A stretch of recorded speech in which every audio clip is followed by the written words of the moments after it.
आज 11 में आपसे रिपोर्ट मांगा है कि नहीं?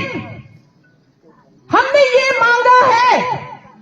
आपने बोला है, हमको विश्वास दिया है कि आप लोगों के ऊपर जो ऑफिसर लोग हैं उसको बता देंगे, हम लोग को रिपोर्ट देंगे। ये बता दिया, बोल दिया है आप लोग ने, बोला है कि नहीं? अभी तक कुछ भी रिपोर्ट नहीं दिया है। क्यों नहीं दिया है? एक जीता जागता इंसान आप लोग के आर्मी कैंप के अंदर काम के लिए गया, वो लापता है। अभी आज मिला के 6 दिन हो गया है। ऐसा क्यों रह रहे हैं आप लोग को?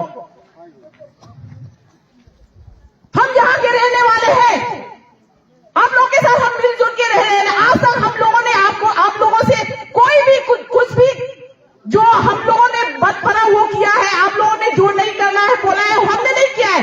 हम लोगों से आप लोगों के ऊपर गोली नहीं चलाएगा, कुछ भी नहीं करेगा, वो बोल के हम लोग को विश्वास करके रखा है ना। तो हम लोगों ने कुछ भी नहीं किया ना। हम यहाँ के गांव वाले हैं, गांव वालों ने आप लोगों से ऊपर कुछ भी नहीं किया है। क्या किया है आप लोगों ने हमारे लिए आज तक? हाँ, हम लोगों ने किया है ना, विश्वास दिया है ना हम लोगों को विश्वास दिया है। हम आप लोगों के ऊपर कुछ भी नहीं करेंगे। जो कॉन्ट्रैक्टर हो, जो एमएस के कर्मचारी हो, जो अंदर काम के लिए गया है, हम उन लोगों को प्रोटेक्शन करेगा, ये बोल के आप लोगों ने हमको विश्वास दिया है क्या? नहीं दिया था ना आप लोग ने।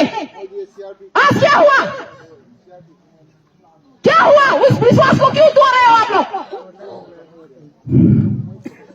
हम लोग आप लोगों से बहुत नाराज है आज। ये अच्छा नहीं किया है। आप लोगों के सर्विस के रिकॉर्ड पे भी एक धब्बा है, काला धब्बा। ये सोच लो, कितना दिन रुकेंगे यहाँ पे? भूखे नंगे पैसे ये औरतें सब अपने अपने घर में बीवी बच्चे हैं, पति है, सब लोग का